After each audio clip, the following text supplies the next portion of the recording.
All right, welcome back. Welcome back. Always fabulous to share this space with you. So, here we are on episode 117. We've been talking a lot about permissions. So, let's talk a little bit about permission to be authentic without explaining yourself, right? Permission to be authentic and let the rest be quiet, right? So, if you've been listening through this series with us, and if you're just joining us at this juncture, episodes 112 to 120 are what I call the permission series. So jump in any order. It's no order. Listen, come back when you need to. But either way, we're glad that you met us here. We're glad that you found us here. I'm glad to be sharing this space with you. So we're going to talk about, again, there's going to be no checklist. And this is just a space to connect and listen a little more honestly, right? I'm not going to give you homework, but I am going to ask you to sit with some questions so that you can go back and work with them on yourself where you see fit. Have these episodes meet you where you are when you're there, right? So today, one of the, I think, most important permissions of all that we can do for ourselves is permission to be ourselves, to be authentic, to show up as we are where we are, not to reform, not to be overly loud, and not to over explain. Just be true to who we are. We hear the word authentic everywhere. And I know sometimes, in business and in life, authentic, we have these trend or these buzzwords, but authentic is something that I think should always be in our vocabulary, should always be part of our language, should always be part of our world, our professional world and our personal world, right? How we live and how we work and all those things. So when we hear the word authentic everywhere, I know sometimes it takes on a lesser meaning. But be authentic, show up as yourself, share your truth. And somewhere along the way, authenticity got tangled up, I think, in visibility and performance. Somewhere along the line, because we use the word so much, it started taking on other characteristics and people started putting some spins on it. So authentic sometimes was changed and used in place of visibility or show up and perform, show up and be yourself. Authentic became be that performance. Like being authentic means sharing everything, explaining yourself constantly, being on all the time. Like, this is who I am. I think lots of times they say, don't meet your heroes because they'll disappoint you because what you see is not what you get. But being authentic is being who you are. Whenever, whatever it is you're doing, wherever you are, you're just showing up as your true authentic self. You're not performing. You're not having to be on all the time. But that also isn't authenticity. Like by sharing everything or having to explain yourself or by being on doesn't mean that you're being authentic. That's just pressure. I think that's the pressure to perform. If you think those things mean authenticity, I think they're wrapped in a different version of perhaps what authenticity means in the case that I want to share with you on this episode.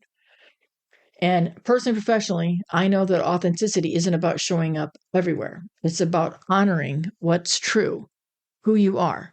And if you need to show up and you do show up, it doesn't have to be everywhere. But when you do show up, you're showing up as your true self. Sometimes authenticity looks like speaking up, speaking louder, speaking out against something. Sometimes it looks like choosing to be quiet and just sitting and chiming in when you know you can make an impact and you can add your values and you can add your stance on something and that you can show up authentically yourself when needed. And sometimes that is choosing to be quiet. Sometimes it looks like I'm going to share my story because, again, the more stories that we share and the more honest we are and the more we tell about ourselves, that's just a way that somebody learns. And I do believe that when we share our story, somebody else can say, oh my gosh, me too. Or I'm all about if they see me, they can be me, especially at women in sports or, especially as, an open lesbian. I want people to understand that there's room for lesbians in the wedding industry. You can be a lesbian wedding photographer and photograph couples, all couples, right? You can tell all couples' love story. So by people seeing me, and I was often told this during my 42-year career, my gosh, you gave me the courage. You showed me that I could be gay in the wedding industry. I could be a woman photographer in the industry. I could be whatever title they needed me to be, whatever they needed me to fill in that void of I see you so I can be you. So sometimes when you share your story, you never know the impact it's going to make that somebody else understands and sees you. And sharing your story, as hard and vulnerable as it might be, and having to relive it over and over and over, but you never know how sharing your story can make the slightest change in somebody else's life. And in that's why there's power in your story. And looking like it's times where you don't have to explain yourself at all. You just show up saying, this is me. I have nothing else to say. This is me, because showing up explains. You don't have to add anything to it. It's just, this is me. And you don't owe the world or anyone access to every part of your life to live in alignment. You don't have to let everybody in to be authentic. You don't have to let your circle be wide spread and, again, be something to everyone. You don't have to do that to be authentic and to live in alignment. You just have to stop betraying what you already know is true. You have to stop betraying yourself. You have to just show up as who you are, because you know that that is true. So don't betray knowing who you are. And this is where Fabo comes around again, right? We have the Fabo pillars, right? It's focused, authentic, brave, bold, and open to opportunities, to all kinds of things. Just being open to what's coming. So the Fabo pillars are part of my Motivated to Be Fabo framework, right? So if you've been around me long enough, you've heard me talk about Fabo, and you may have even taken, or you may have purchased my Fabo frameworks. And I wanted to touch back here because I put authentic in as one of the pillars, because it doesn't mean becoming something new or becoming someone new. It means returning to who you already are. And most people aren't trying to reinvent themselves. Most people really aren't. They want a different version of themselves sometimes, and we think we need to improve ourselves, or we think if we change ourselves, we'll get a different outcome, or if we become someone different, we'll have a different outcome. But most people, I feel, truly aren't trying to reinvent themselves all the way. I want to really drive home the fact that you don't need to become somebody new. You need to return to who you are and what you know is true and who you know you are as truth. Most people, they're trying to come back to what feels honest or what feels aligned and what feels like home. And maybe that's where you are. Maybe as you sit here and listen to the episode, you're thinking, oh my gosh, I don't even recognize myself anymore. I don't. I look in the mirror and sometimes wonder why I stopped showing up. Why I stopped showing up for myself. Why I stopped showing up true. Why I stopped sharing who I really was. And you have to build from there. So if you're getting back to what feels honest and what feels aligned and what feels home, we need to build from there quietly, intentionally. Don't need to rush it. But with this kind of authenticity, this is how we create freedom. This is how you create alignment and freedom and clarity and progress and purpose and joy. And when you give yourself permission to be authentic in your work, it will spill over to your life. And if you give yourself permission to be authentic in your life, it will definitely spill over into your career. There's nothing more peaceful than not having to pretend. And if you've ever had to, to sit back and go, I need to sit on my hands and be quiet for this, and it went so far against your grain, then you're being inauthentic to yourself. You're not showing your true self. And, it's hard. When you can live your authentic life, be who you are, that burden is off your shoulders. When you stop really caring sometimes, and I know we hear often that, by the time I got into my 60s, I didn't care what anybody thought about myself anymore. I quit caring what people thought about myself. And I wonder, if we had the attitude when we're younger, would it help us to show up and be authentic? If you're loud and you're proud, or you're quiet in demeanor, whichever you are and somewhere in between, just be that. Just be authentically yourself, because there is nothing more peaceful than not having to pretend. Being authentic doesn't mean your life gets easier overnight. You don't just flip on a switch and say, okay, starting tomorrow, I'm going to be more authentic. It doesn't work that way. But it will get lighter and more peaceful. And when you don't have to pretend, again, as I mentioned, that burden is lifted. Decisions will become clearer. Boundaries will become clear. Energy stops leaking because you're trying to cover something up, or you're putting so much energy in not being yourself that is draining. And remember, that draining, you don't get a spark from that, but fueling. What fuels you? What drives you? And being authentic can definitely be a part of that. You stop performing for approval and you start building from truth. And that kind of alignment, my friends, that kind of alignment and that kind of growth, that is sustainable. So here's some questions. No task again, just some questions that I want you, maybe more so an invitation. I invite you to say this or to ask yourself these questions, right? I'll invite you to reconnect with authenticity. Where in your life are you being invited to be more honest right now? Where in your life? In business, in life, personal, professional?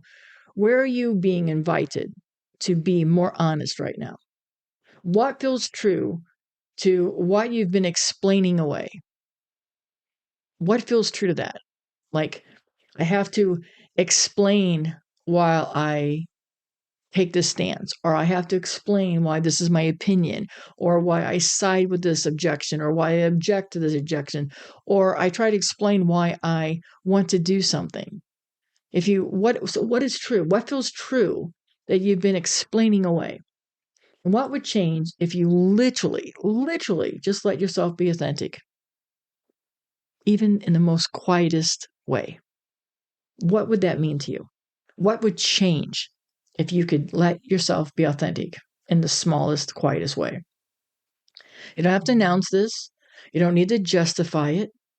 You just need to honor it. This is what this permission series has really been about. Permission to talk to yourself, to help you get back and connect with yourself, to slow down, to take the time to reevaluate, to redefine success on your terms and your definition for where you are now and where you want to go.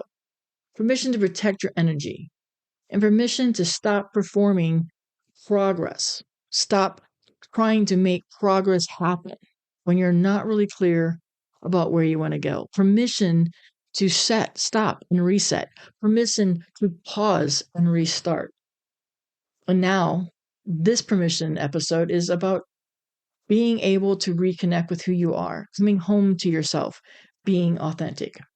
Because when you build from authenticity, you're going to build something very solid, something very real, and something that will last. So if you're in this season of coming back home to yourself, welcome. It's nice to meet you. Your past self is so damn proud of you for everything you've accomplished to where you are now, and your future self is so excited to meet you. And your current self, man, they're honoring every lesson you've taken with you and the stuff you've left behind and what you're working on to get clarity on to continue growing, to become the best version of yourself for yourself, not for someone else. So welcome into coming back home to your true self. You're not late. You're not behind. You're meeting yourself right now where you are, exactly at the right time. Authenticity isn't something you have to prove, but I do think it's something you have to practice, one honest choice at a time. So I'll leave you with those questions to think about and show up. And as you listen and you're walking, you're driving, you're multitasking, hear me say, your authentic self is absolutely fabulous. Be that. Show up with that. Show that off. Be proud of who you are, what you've accomplished, where you are now, where you're going to, and find the gratitude in being able to take that burden off the shoulder of being somebody else, or working for somebody else's dream, or trying to be something that everybody else thinks you should be and not who you know that you truly are. Thank you for giving yourself permission to come home to who you are. Stay grounded, my friends. Again, you're absolutely fabulous, and I can't wait to continue our conversations. Give yourself permission to go back and listen. Give yourself permission to go do something for yourself. Give yourself permission to love you exactly as you are. I'm proud of you. I see you. I hear you. I'm cheering you on, my friends.